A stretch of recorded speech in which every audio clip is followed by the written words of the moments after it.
Tengo 1 año con 8 meses de estar aquí en San Pedro Carchal y tengo 34 años de vida religiosa salesiana.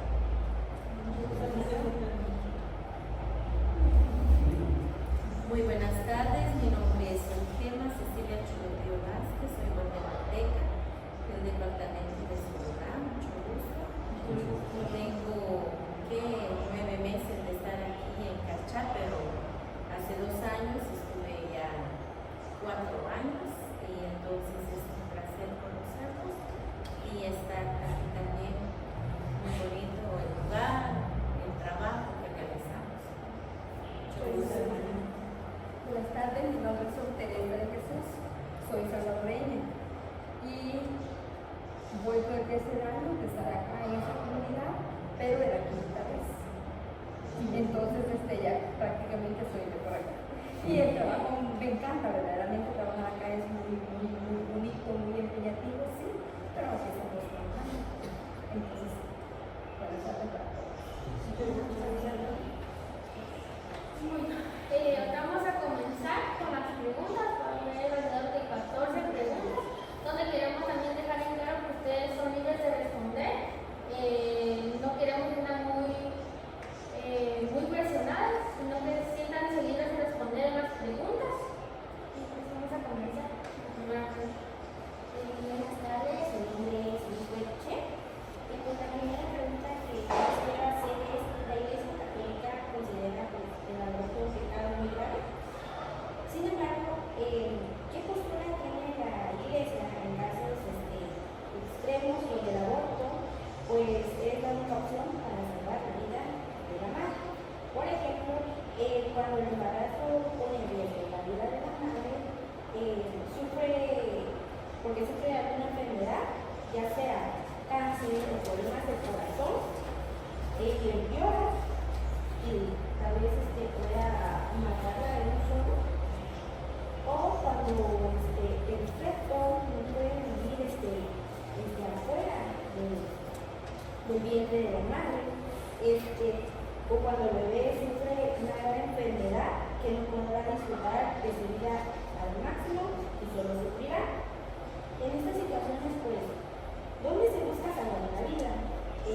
¿Cómo se justifica o se explica en la Iglesia que se tome una decisión que va en contra de sus propios? Primero, decimos que la vida es sagrada, la vida es un don de Dios y por lo tanto hay que respetarlo, y hay un mandamiento ante la ley de Dios que dice no matar. Por lo tanto, tenemos la obligación de cuidar y de salvar la vida.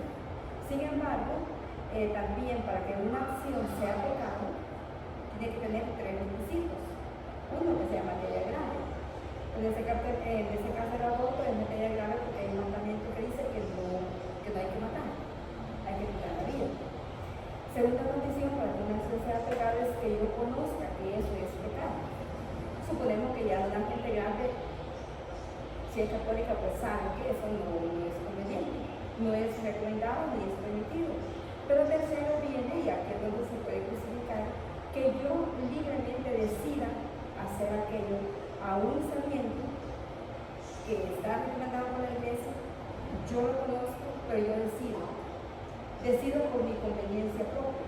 Ahora, yo puedo decidir porque es bien para mi vida o porque es bien para la vida del que van a hacer, pero en ese caso supuestamente está permitido, o sea, no puede sentirse una persona tan mal, porque ha ofendido a Dios, porque no la, digamos, sabe que sí es incorrecto, pero al mismo tiempo está colaborando con la vida, ya sea la vida de ella o la vida del que está por nacer. Entonces, en ese caso, mucha gente se va a confesar y el sacerdote pues, no lo van a condenar, porque ya está en pro de la vida. Muchísimas gracias por su respuesta, hermano. Y pues ahorita yo les voy a realizar otra pregunta. La Iglesia Católica enseña que la vida es sagrada y que terminarla incluso para estar en un sufrimiento extremo es un pecado. Sin embargo, en medicina se habla de la eutanasia, que busca ayudar a un paciente con una enfermedad incurable a tener una muerte sin dolor, considerando este choque entre la fe y la práctica médica. Por ejemplo, en el caso de un paciente con una enfermedad terminal, como cáncer muy avanzado, de que ya no responda a los medicamentos y el dolor que siente esa persona es insoportable. O si una persona con una enfermedad degenerativa cerebral que no puede hablar ni moverse, ya no tiene calidad de vida y pide a su familia pues que le ayuden a morir. ¿Cómo mira la iglesia este acto cuando el paciente está muy grave y desea descansar en casa?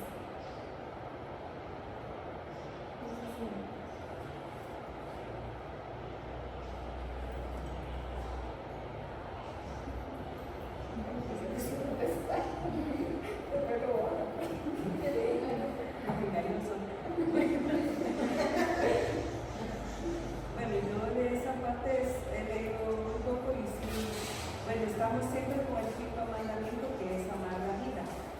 Y hay muchos, sobre todo en otras culturas, sí les practican mucho la eutanasia para no sentir dolor. Pero en la iglesia su postura es que nosotros pues estamos hechos no para, o sea, es una forma en la que podríamos decir el dolor es parte de la vida y a veces se huye del dolor por no asumirlo, pero sí es como está el dolor y tendríamos que ayudar a esta persona como a impulsar su dolor, a encauzarlo a algo más, ¿verdad? Porque generalmente hay muchos testimonios del dolor, ¿verdad? Por ejemplo, hay muchas personas que tienen cáncer y su dolor lo llevan a algo más, a la conversión de un pecador, a la salvación de una familia, lo encausa. Pero hay muchos que huyen de este dolor, pero lo que la iglesia recomienda es como encauzar este dolor, pero no hacer, pues, una inyección rapidito para quitar el dolor, muere y tal, pero es el que decide, pero no está bien porque se mata a sí mismo. Y es que, por ejemplo,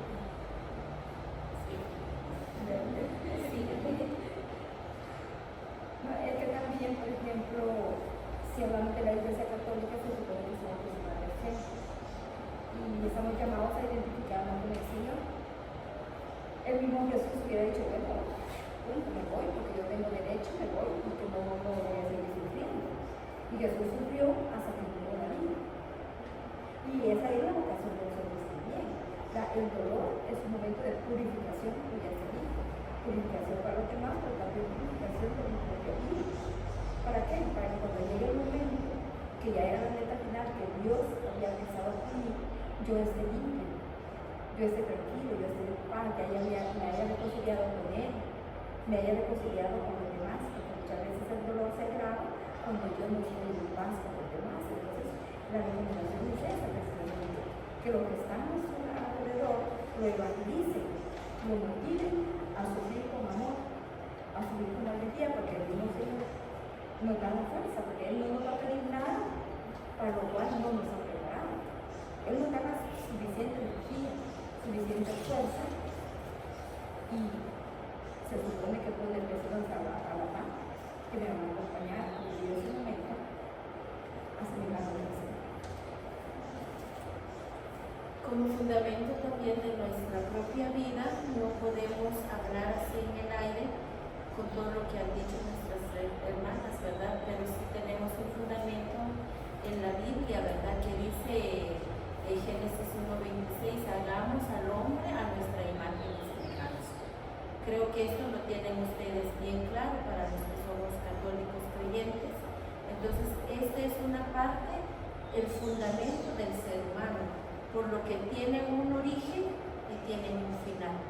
Es decir, que la persona no puede morir así nomás, ni morir o pedir gusto, lo que había explicado ahorita Sor Teresita. Es decir, un medio para yo purificar mis propios pecados. Además también, ¿qué importancia tiene ahora la familia en la sociedad? ¿Cuánto es importante papá y mamá eduquen a sus niños desde pequeños?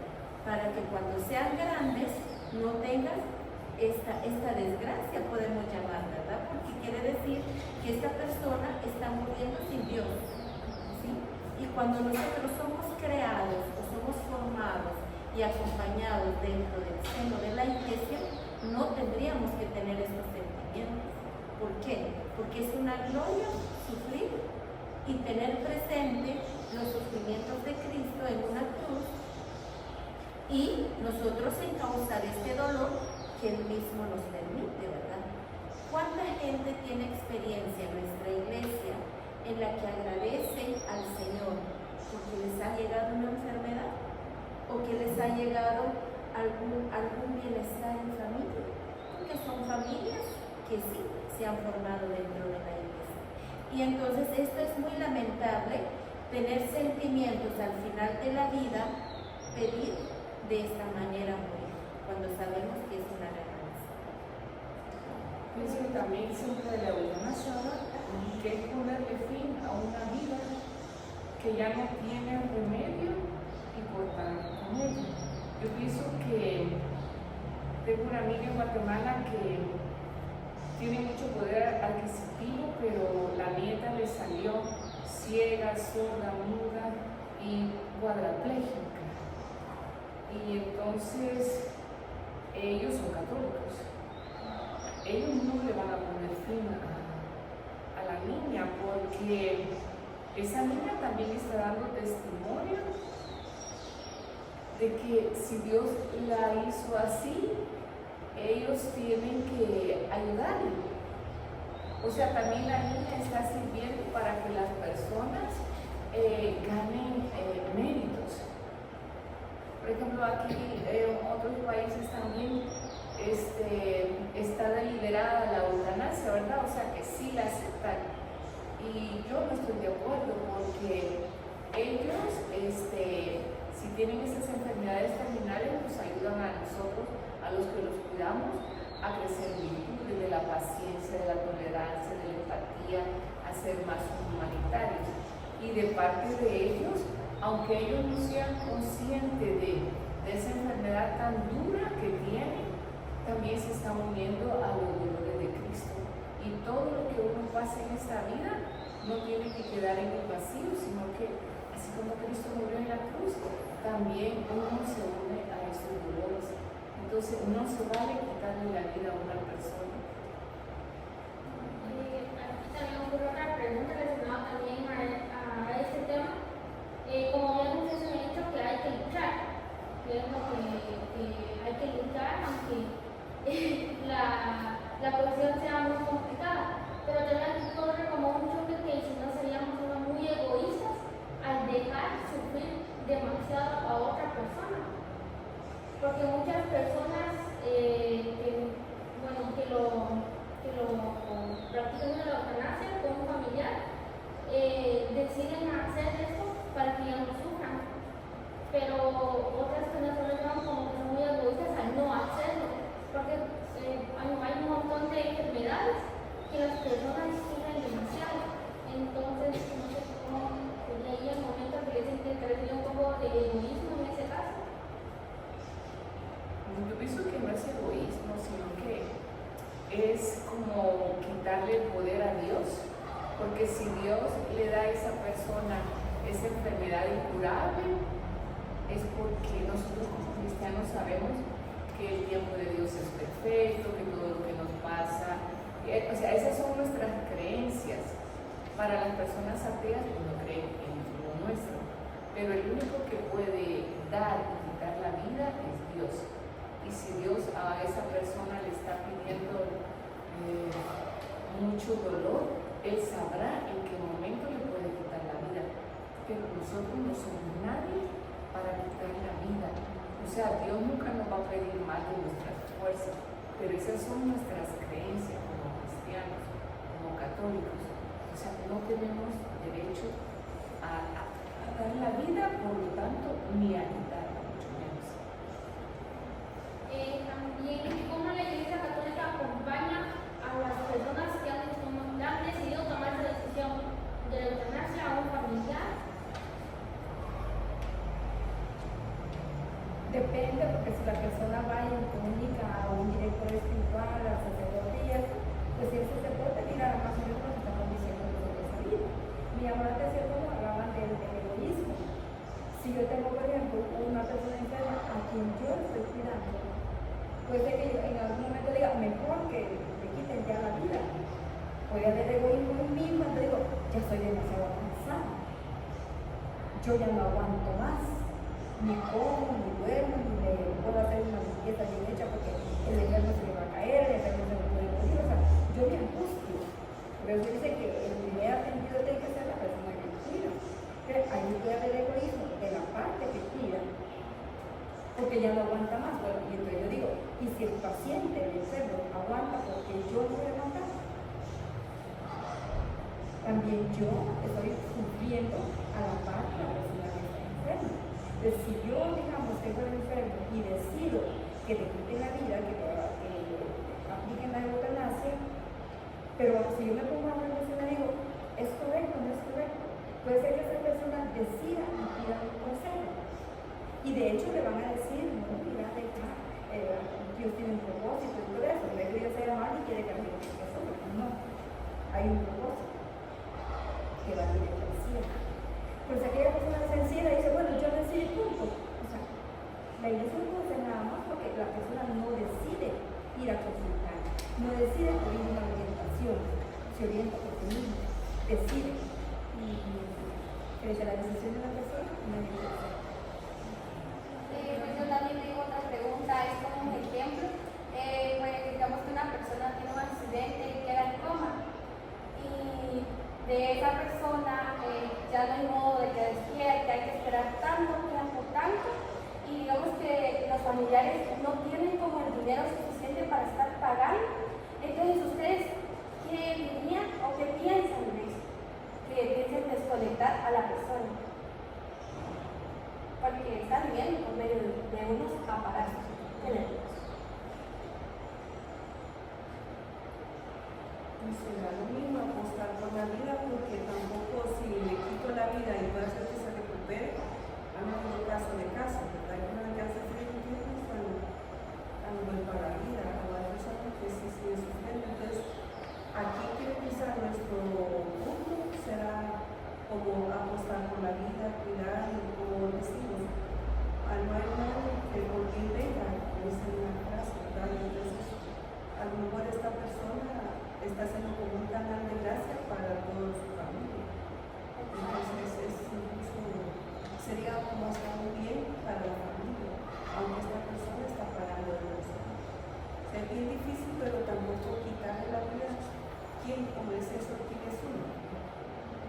Pero tal vez ahí entraría lo que es la economía, porque quizás esa persona no está, bueno, hay muchas personas que tienen baja economía y no saben qué hacer, y o sea, los hospitales son muy caros, y por eso también les preguntaba qué es lo que harían ustedes, porque además ellos no sabían qué hacer en ese momento, porque ahorita todo es muy caro, la verdad, y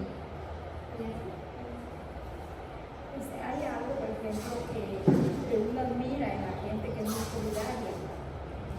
Si tú, por ejemplo, publicas, necesitamos sangre, pero ya hay gente que la apuesta y va a estar a la clínica de sangre. Entonces, y como ahorita hay tanta posibilidad, digamos, de hacer uso de las redes sociales, entonces, y si la gente, yo por lo menos respeto a esa gente que es tan generosa, y se sacrifican y pueden ir hasta lejos a tomar su sangre.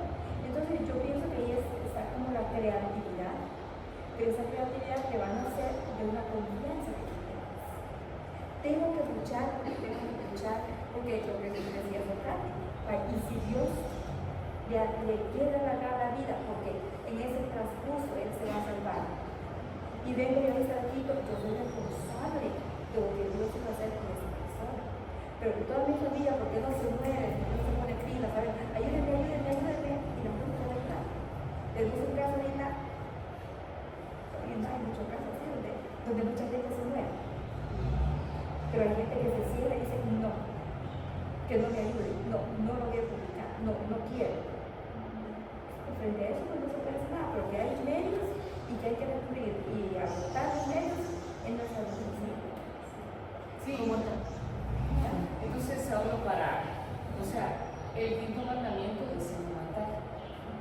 la eutanasia es una acción deliberada de quitarle la vida a alguien. Entonces la eutanasia va en contra del mandamiento de la ley de Dios. Él es el único que puede dar y quitar la vida. Por lo tanto, nosotros no la podemos hacer. Nosotros podemos hacer casas, puertas, automóviles y todo, pero la vida solo viene de Dios. Entonces, como creyentes, nosotros cumplimos el quinto mandamiento. Pero ya en la vida real, como dice usted, si por ejemplo mi mamá está en coma y por ejemplo, un caso real, me dijeron a mí, mire, por su mamá, si va a cuidados intensivos, tiene que pagar $12,000 diarios, la intubada vale $24,000, ya tiene 92 años, ¿qué se hace? O sea, son situaciones bien difíciles. O sea, Dios es el autor de la vida. No podemos ir en contra del quinto mandamiento, ya sea el suicidio o cuestiones asistidas, no. Pero si entramos en casuística, en casos específicos, sí es bien difícil tomar decisiones. Y ahora en este mundo materialista, que si no pagan, no le damos los cuidados intensivos, es bien difícil. Pero sí es una acción deliberada de quitarle la vida a alguien, entonces sí es un pecado. Entonces por eso los gobiernos tienen que ser pro vida y no pro muerte. Nosotros somos defensores de la vida y eso ya lo tenemos claro, ¿verdad? Pero sí, también como se presenta la oportunidad de hacer concientizar a las personas en la sociedad, como lo decía su Teresita, de abrir puertas a la generosidad. A veces entre ustedes jóvenes, ustedes se muestran muy solidarios en todo, ¿verdad? Y eso es un espacio para abrir puertas a las familias que puedan hacer donaciones. En el caso nuestro, la iglesia, como estamos hablando en nombre de la iglesia, nosotros aquí tenemos la pastoral social, ¿verdad? Quizás no tenemos grandes cantidades de dinero para cubrir o ayudar a estas personas, pero algo podemos acompañar en cuanto a en la evangelización de estas personas. Y además también podemos acompañar o también hacer publicidad de esta necesidad que puede estar pasando una familia. La Iglesia Católica también acompaña estos procesos, ¿verdad? Entonces sí es necesario que también se den a conocer en la iglesia, y también de esta familia podría ser también una experiencia, no sé, tal vez si es acompañado por un sacerdote, no tendría que llegar hasta este extremo, ¿verdad? Sino que ya tendría otra experiencia. Entonces sí es necesario hacer esa experiencia de iglesia para no llegar hasta acá. Una pregunta. Por ejemplo, el aborto no deseado. Ejemplo, la mamá está esperando un bebé, pero no se pudo cuidar lo suficiente bien y por ende el destino pierde el bebé. Eso es un pecado, porque no se supo cuidar bien. De hecho, es que dice, por ejemplo, primero tiene que haber, el acto sexual no es solo un acto, es algo responsable. O sea, no es una noche mágica, ¿verdad? Sino que tener relaciones sexuales se adquieren responsabilidades. Entonces, si una persona va a traer un hijo a la vida, tiene que saber cuáles son las consecuencias, ¿verdad? Y si, por ejemplo, anteriormente usted decía, ¿qué se prefiere? ¿Que el bebé muera o que la mamá? Los médicos preguntan, señora, los dos están en peligro. ¿Qué prefiere usted, su vida o la del niño? Entonces siempre se recomienda la vida del niño porque empieza una vida. Entonces siempre es la vida la que se tiene que salvar. Y a los jóvenes pues es un llamado de atención, ¿verdad?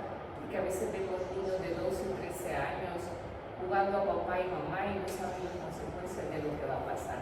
Entonces también ahí se necesita una educación al amor, de lo que significa el amor verdadero y no solo un acto sexual que dura 1 segundo o 3 segundos.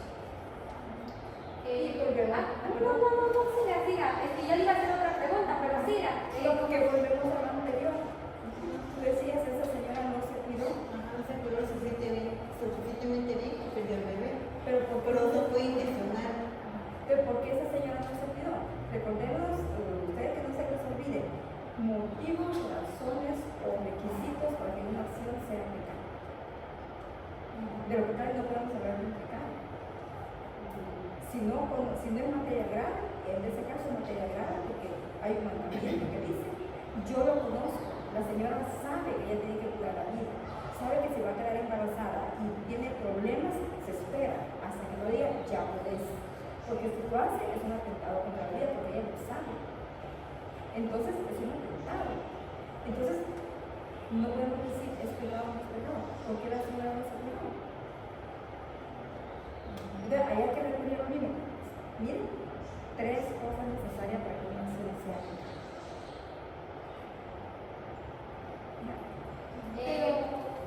No, si en dado caso una jovencita fuera violada y ella no quiere y no está lista para ser mamá, entonces si ella quisiera abortar, ahí sí sería no sería un pecado. Yo tengo un caso real, a una religiosa la violaron y cuando llegó a la comunidad, pasaron días y le preguntaron ¿qué quiere? ¿Abortar? ¿O tener el niño y darle una adopción? ¿O salirse de su vocación religiosa? Y adivinen por cuál optó ella. No, por tener al niño y seguir como religiosa, porque 3 cosas para que haya pecado es razón, consentimiento y libertad. Si ella no tuvo libertad porque en ese momento la violaron, o sea, no fue con consentimiento de ella, no lo hizo con voluntad. Entonces siempre se defiende la vida. Yo voy a dar ese niño en adopción, no lo asumo porque no lo quise yo. Entonces lo tuvo, lo dio en adopción y continuó en la vida religiosa. Claro, esto con psicólogos, terapeutas y todo eso, pero para que haya pecado tiene que haber libertad, o sea, yo decido. Tengo que tener mi uso de razón. No sé si fueron a hacerle propaganda a la doctora Poli, pero acá, por ejemplo, los jóvenes van a una discoteca y le ponen allí un frasquito de violación rápida y fácil.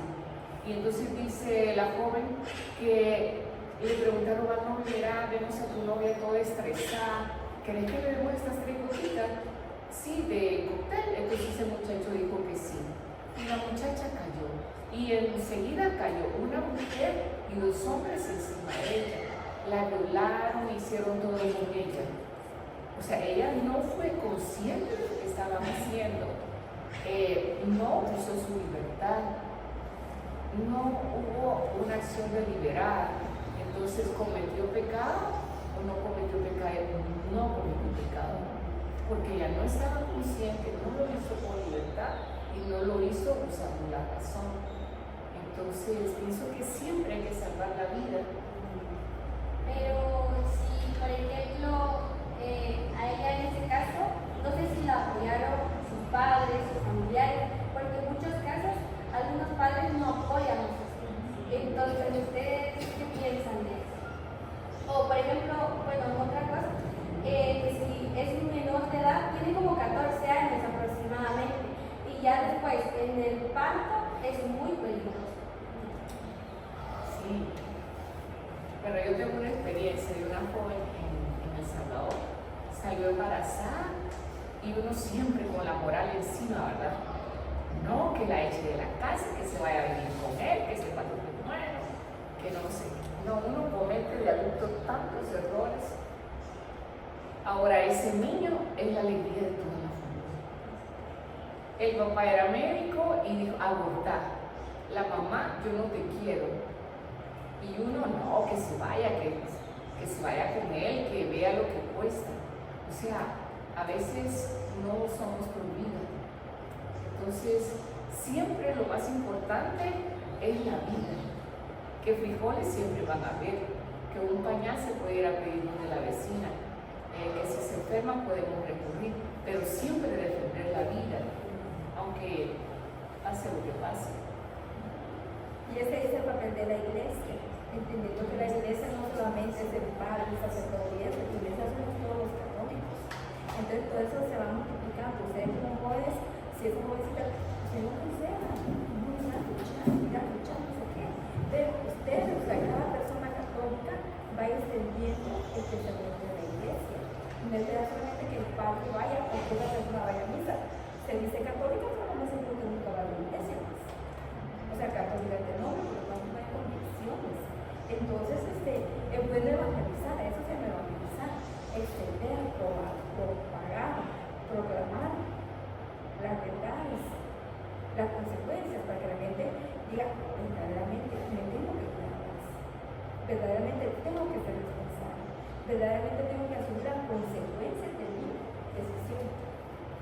Y entonces viene el acompañamiento, se va viendo, te acompañamos, te vamos a dar esto, miren, apoyen, porque esa muchachita la van a encargar de su casa. ¿A dónde se va a ir?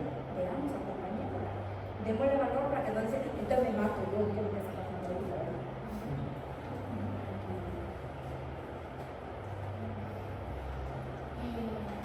Pasando a lo que son los anticonceptivos, sabemos que hoy en día en la sociedad utilizan los anticonceptivos como para planificar las familias, como también tomando en cuenta su estabilidad económica, su preparación, si puede mantener al niño, ¿no?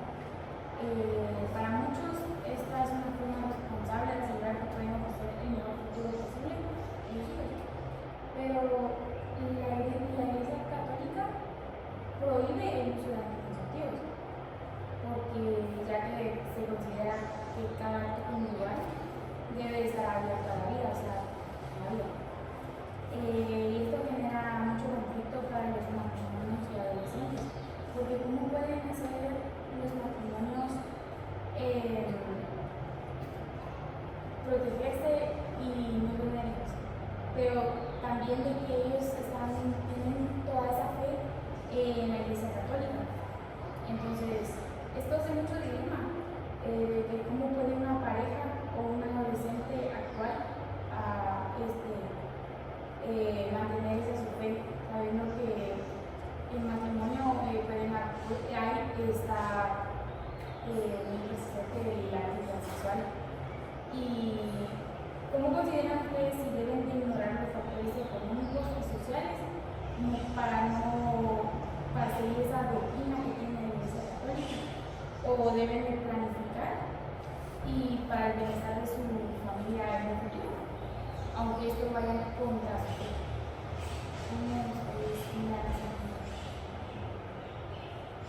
Bueno, yo creo que sí que la iglesia está en contra de los anticonceptivos, porque si un joven y un matrimonio se quieren, no tienen que usar ese tipo de aparatos, porque entonces están haciendo del acto sexual, no sé, una actividad como muy profana, porque si van a tener acto sexual es para procrear, pero entonces ahí es cuando viene la razón de la pareja. La joven no tiene que tener relaciones antes de 14 días antes de la menstruación y 14 días después. Entonces ahí es cuando se usa la razón. O sea, la iglesia siempre está a favor de la vida, pero siempre y cuando sea razonable. Por ejemplo, aquí en Guatemala dicen que una presidenta dijo, tengan todos los hijos que quieran, porque yo por cada hijo le voy a pasar 300 quetzales al mes. Es real. Y entonces todas las mujeres hayan con 7, 8, 9 hijos. Entonces, o en otros países, por ejemplo en Estados Unidos también, que por cada hijo el gobierno les da. Entonces, pienso que sí estamos a favor de la vida, pero también no podemos traer los hijos así, porque tener hijos es una gran responsabilidad. Algunas mamás dicen, los hijos son difíciles cuando son pequeños, cuando son adolescentes, cuando están casados. O sea, es una gran responsabilidad traer hijos a la vida, porque en todos los aspectos. Una madre por cada hijo se desgasta, el colágeno, la vista, la columna, es terrible, o sea, es un desgaste físico. Y si usted va a tener a su hijo por 18 años, cuánto vale la leche, cuánto valen los pañales, cuánto valen los estudios. Entonces, para traer hijos al mundo, la pareja tiene que estar dispuesta a traerlos a tal vez no un paraíso donde tengan todo, pero tienen que tenerla, no sé, como sí, o sea, un lugar para darle todo a ese hijo: educación moral, física, alimentaria. Entonces ahí se usa la inteligencia y la razón para traer hijos al mundo.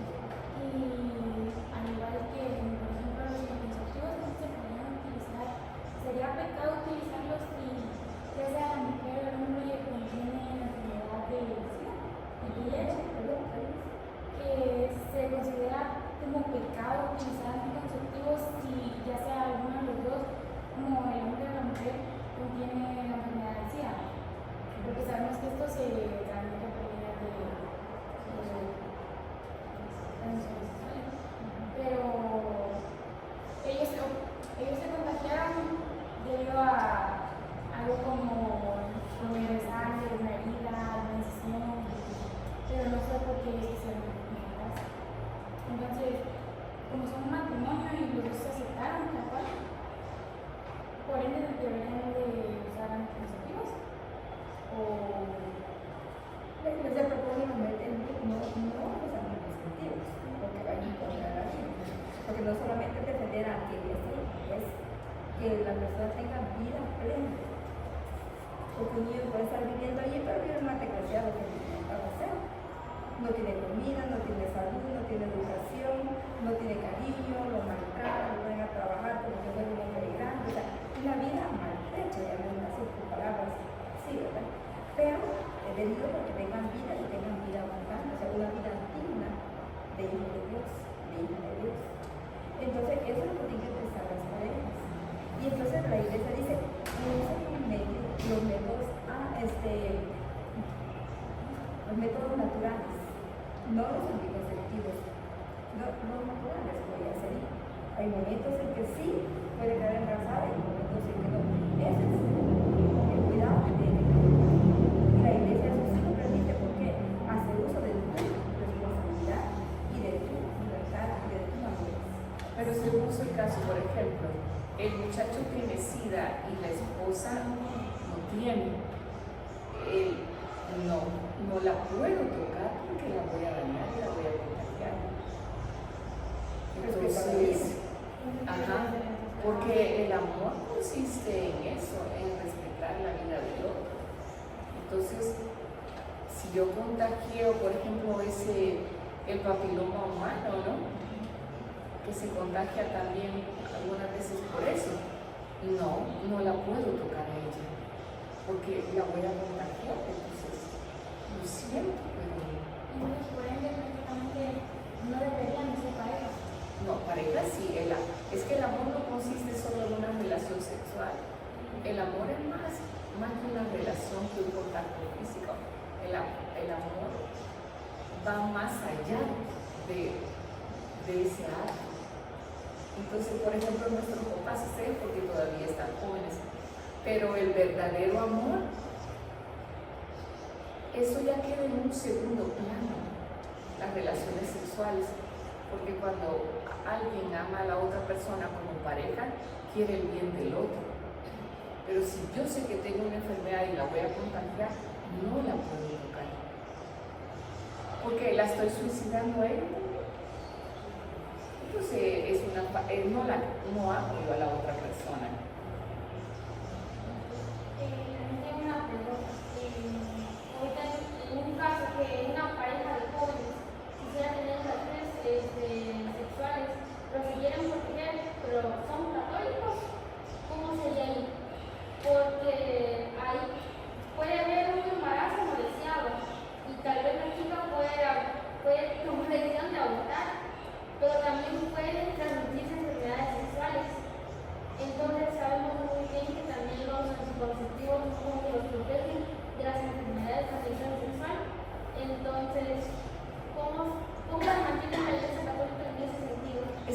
eso que el mundo está al revés. Porque los jóvenes y adolescentes piensan que el amor es tener relaciones sexuales. Eso no es amor. Número uno, por eso se necesita la educación a la sexualidad. O sea, el acto sexual solo se puede realizar para nosotros como creencia católica dentro del matrimonio. O sea, eso es fruto del amor que dos personas se unen. ¿Por qué los esposos se quieren tanto?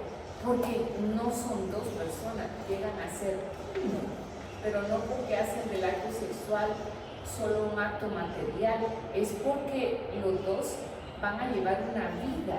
Pero los jóvenes de hoy de 13, 14, 15 años, es terrible como dice, dame la prueba de amor y nos vemos hoy a las 9 de la noche en tal hotel. Y si no llegas, pues no me das la prueba de amor. La joven debería decir, dame la prueba de amor respetándome a mí como persona, porque el amor no es un acto sexual. El amor es libertad, el amor es respeto, el amor es querer el bien del otro. Entonces, igual los anticonceptivos no protegen el 99%. O sea, siempre hay un margen de error. Bueno, el que protege, el único que protege es el condón. Es el único que protege. ¿Y si se rompe? Bueno, también ahí hay que hay que ver también la marca, porque los que van en salud se puede romper fácilmente. Pero hablando, lo que yo quiero entender es cómo, ya yo hago una pregunta un poco, me confunde porque, como sabemos, usted también lo dijo, los jóvenes, ya han empezado a tener relaciones sexuales muy temprano, pero si ellos se cuidan por no querer tener un futuro mal, entonces la Iglesia Católica no lo permite si se utilizan los métodos anticonceptivos, porque ahí también ya están como que siendo un poco responsables, porque se están protegiendo de no tener un embarazo, porque la Iglesia también de las enfermedades y también posiblemente de un aborto. Entonces son como 3 segundos. Entonces, ¿cómo mira eso realmente la Iglesia? Realmente, ¿por qué la Iglesia Católica no como que se abre a eso? Porque dice, como en 3 segundos, 3 cosas por un solo acto, como que es peor aún. Entonces, ¿cómo es que la Iglesia no acepta eso y se están cuidando realmente?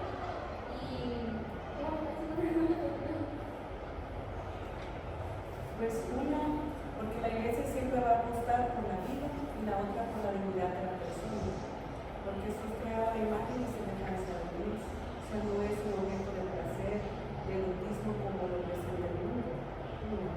Segunda, tú dices 3 segundos, pero en esas 3 están marcando siempre la vida y el acto que la persona realiza. ¿A qué invita la iglesia? A la razón. O sea, razonable. ¿Qué quiere? Jóvenes libres, jóvenes que vayan a una fiesta, pero que razonen. Jóvenes que no se den ni por lo más fácil. O sea, la iglesia siempre va a mostrar la vida, pero también con la razón. O sea, porque, digamos, para un joven tiene sorte sexual, digamos que no embarazada, hay un tan anticonceptivo de 24 horas después.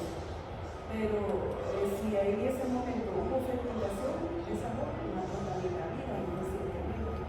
O sea, hay una cosa con la otra y después se siente sin paz, denigrada, nunca la vida le alegra. ¿Por qué? Porque no hay alguien a matar vidas. Entonces, la iglesia apuesta siempre algo más a la dignidad, a la libertad, pero también a la responsabilidad. Yo también les quería preguntar, así fue, yo creo que soy mi compañera, pero de una forma en que, digamos que ellos son creyentes católicos, pero ellos no saben por ejemplo, la chava no sabe los 14 días de ovulación y así, y entonces, en ese momento tienen relaciones sexuales, queda embarazada y le transmiten una enfermedad de transmisión sexual. Entonces, ustedes ¿qué piensan?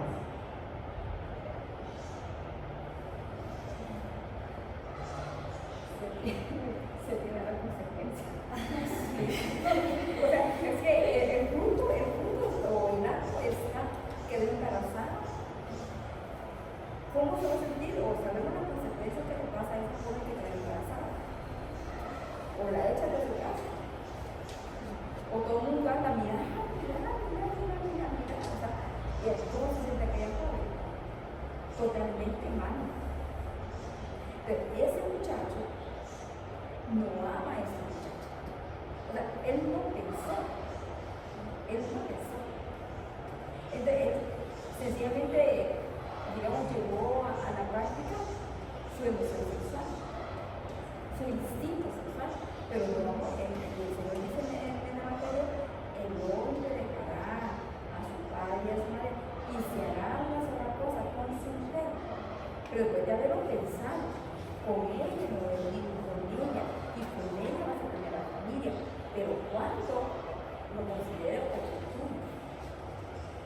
Pero si solamente porque me da la gana voy a hacer lo que quiero, le está faltando a la dignidad de la otra persona y a mi dignidad, porque yo sé cuándo lo debo hacer y cuándo no lo debo hacer.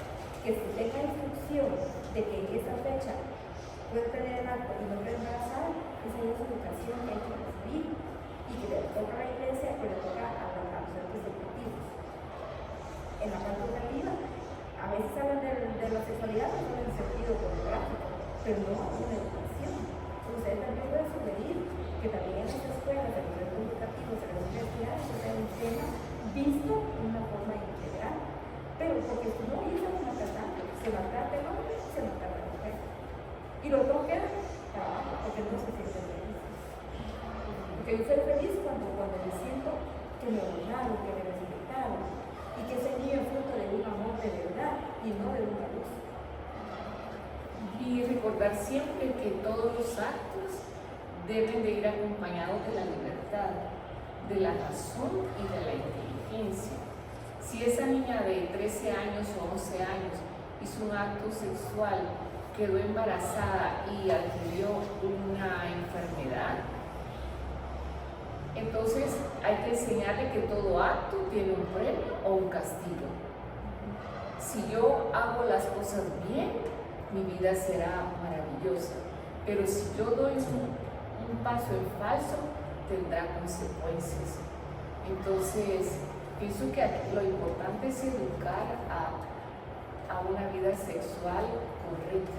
Que la vida sexual se realiza ya cuando la persona es capaz de usar su inteligencia, su libertad, pero mientras tanto no. Por ejemplo, una niña con síndrome de Down la pueden llevar a hacer un acto, no sé, terrible.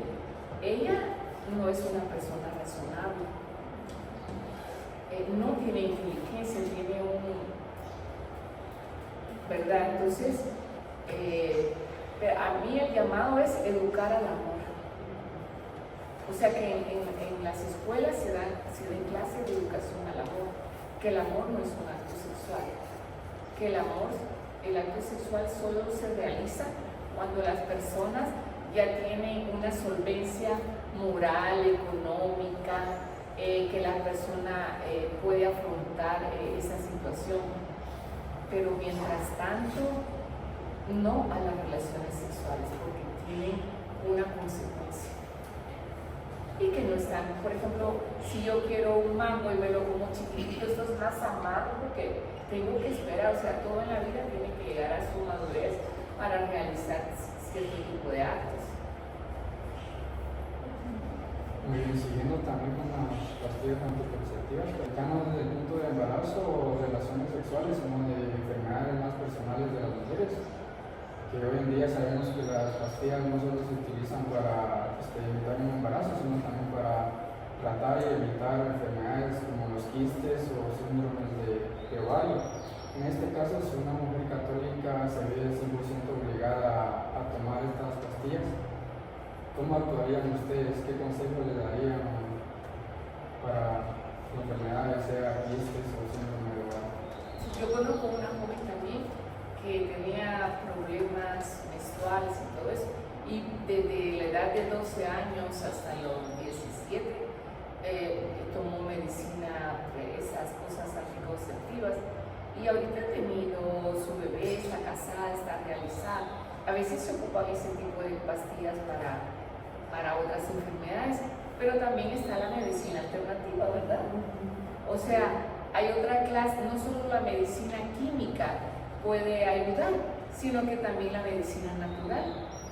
Entonces, porque la medicina química afecta el hígado, los riñones. En cambio, si una persona sufre de algún problema vaginal o no sé qué otra cosa, no sé, o buscar medicina alternativa y no buscar esas pastillas, porque también tiene sus consecuencias. O sea, gracias a Dios ella tuvo su bebé, se está feliz y contenta, pero habría que ver en la posología o hasta el final de qué está compuesta la pastilla y cuáles serían los síntomas adversos al tomar esas pastillas. Si en dado caso la persona no tiene conocimiento de la medicina natural y es obligada sí o sí a tomar las pastillas, ¿cómo es que la Iglesia Católica mira ese sentido? Porque estas personas tienen como el conocimiento de la medicina natural para eso. Pues sí, para salud, para la conquista, cosas así, va viendo su vida, su salud. Pero si es para darle rienda suelta a un placer, ahí sí, pues es que ya es responsabilidad y ya no tentaba darle de mismo. Sí, porque luego se supone que si va a tomar ese medicamento, consulta a los médicos. Entonces, por lo tanto, ella sabe que eso sí le puede ayudar como independiente. Entonces, yo voy a sabe. Siempre volvemos a lo mismo, la responsabilidad de la persona. El conocimiento y la responsabilidad que yo un poquito más allá. No solamente en ese ratito, sino qué consecuencias eso a mí me puede dar. Allí dice que hay que pasar a la responsabilidad y al compromiso y al respeto. Gracias.